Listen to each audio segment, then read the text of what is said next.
चोर गद्दी छोड़, main purpose जो है वोट चोर गद्दी छोड़। खास तौर से क्या नाम योगी सबसे ज्यादा महामक्कार और वोट चोरी करके कौन गद्दी पे बैठा है ये सब जानते हैं। उत्तर प्रदेश में तो वो जो वहाँ का सीएम बैठा हुआ वो अपने आप को परशुराम अवतार है। और राहुल जी कहते हैं आइए डिबेट कर लेते हैं, आइए बहस कर लेते हैं, तो वो खुद ही उठ के भाग जाते हैं। राहुल जी के सामने नहीं टिक पा रहे हैं।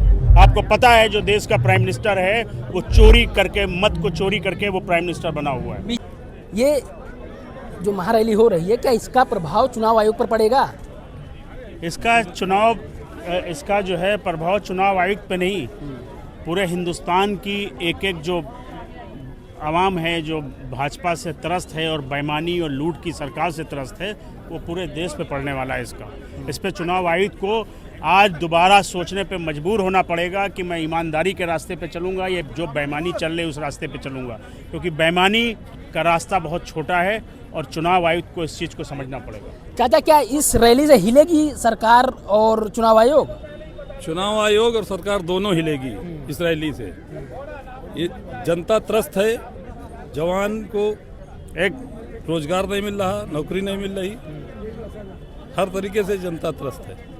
तो इस रैली का मेन उद्देश्य क्या है, पर्पज क्या है? वोट चोर गद्दी छोड़, मेन पर्पस जो है वोट चोर गद्दी छोड़।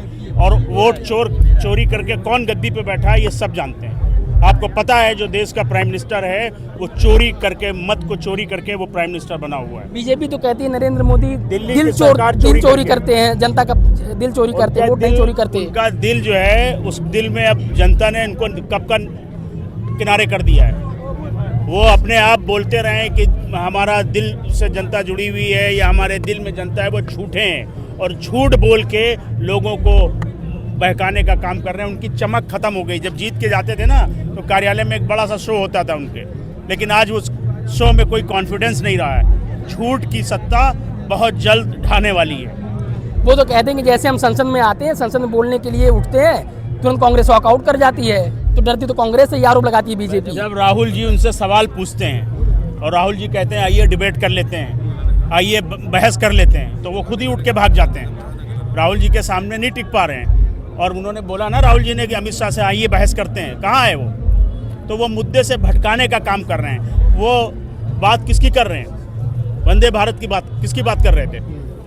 वंदे मातरम की बात कर रहे थे ना। वो वंदे मातरम की बात कर रहे थे जिसका वंदे मातरम से कोई लेना ही देना नहीं है। नहीं, क्यों नहीं लेना देना, ये बताइए क्यों नहीं? इतिहास, वंदे मातरम का इतिहास नहीं है, उनका इतिहास नहीं है। जो कह रहे हैं, जो वंदे भारत के लिए जो डिबेट कर रहे हैं, ये डिबेट का हिस्सा हो सकता है। वंदे भारत जो देश की आजादी के लिए जिन लोगों ने लड़ाई लड़ा है, किसने लड़ा है? कांग्रेस के लोगों ने लड़ाई लड़ा है। कांग्रेस जो है वो ऐसी एक पार्टी है जो लड़ के आई है इस देश। वो कहते, सुधांशु त्रिवेदी का आप नाम सुने होंगे, वो आरोप लगाते हैं कि 1937 में वंदे मातरम को काटा गया, उसके 2 स्टैंजा रखे गए और 4 को काट दिए गए, और 1947 में भारत कट गया। उनका झूठ जो है वो देश के लोग सब समझ चुके हैं। ये झूठे हैं और झूठ पकड़ चुके हैं लोग। अब झूठी सत्ता, झूठी मीडिया उनको जब तक के दिखा रही है, देख रहे हैं, लेकिन ये समझिए कि लोगों ने मन बना लिया। आज यहाँ रामलीला मैदान में जिस तरीके से भीड़ है, बगैर किसी संसाधन के लोग अपनी मर्जी से आए हैं, रामलीला मैदान को पाट दिया है आके। अंदर जितनी लोग हैं उससे कहीं ज़्यादा बाहर हैं। तो इस बात का सबूत है कि हम लोग जो है इनको सत्ता से उठाने और फेंकने के लिए तैयार है हिंदुस्तान की जनता, और इनका वक्त आ गया है जाने का। चाचा, ये पश्चिम बंगाल उत्तर प्रदेश का माहौल तो नहीं बनाया जा रहा है? पश्चिम बंगाल का तो भाई हमें पता नहीं है, उत्तर प्रदेश का मैं बता रहा हूँ। उत्तर प्रदेश में तो वो जो वहाँ का सीएम बैठा हुआ वो अपने आप को परशुराम अवतार है, अपन रहा है। ये बिल्कुल सरासर बीजेपी ने बेड़ा गर्क बीजेपी ने बेड़ा गर्क कर रखा है। समझे? लोगों को ईमानदार ईमानदार ईमानदार ईमानदार काहे की, समझे? किसी के मकान तोड़वा देना, जो बच्चा पैदा हुआ वो भी उसका भी हक है, समझे? उसको जो है तो उसका मकान तोड़वाने क्या मतलब? जो जिसने सजा की है उसको जेल में बंद करो, समझे? सरेआम जो है क्या नाम जो है मीडिया पत्रकार बन के उनको गोली से मरवा देना, समझे? ये क्या है? ये सब झूठे खास तौर से क्या नाम योगी सबसे ज़्यादा महामक्कार। तो बदलाव होगी यूपी में? बिल्कुल बदलाव होने जा रहा, पूरे देश में बदलाव होगा। और ये झूठी सरकार जो बन के बैठी हुई है हर जगह, कहीं जश्न का माहौल दिखता है? ये सरकार इन्होंने बनाया, कहीं बिहार में माहौल दिख रहा है जीतने का? हरियाणा में कहीं माहौल दिखा? महाराष्ट्र में कहीं माहौल दिखा? छत्तीसगढ़ में दिखा? एमपी में दिखा? राजस्थान में दिखा? कहीं नहीं दिखा। ये बेईमानी की झूठ। लोग जो सड़कों पे जश्न मनाने वाले आते थे, अब कोई नहीं आता है। उनको मालूम है कि हमने वोट SIR होनी चाहिए कि नहीं? SIR होनी चाहिए। होनी चाहिए। तो ये विरोध किस चीज़ का चल रहा है? SIR में विरोध उस चीज़ का चल रहा है कि SIR को लेकर जो लोगों को गुमराह किया जा रहा है, उसका हम पूरे राजस्थान के लेवल पर, स्टेट लेवल पर और हमारे माननीय नेता राहुल गांधी जी उसका विरोध कर रहे हैं।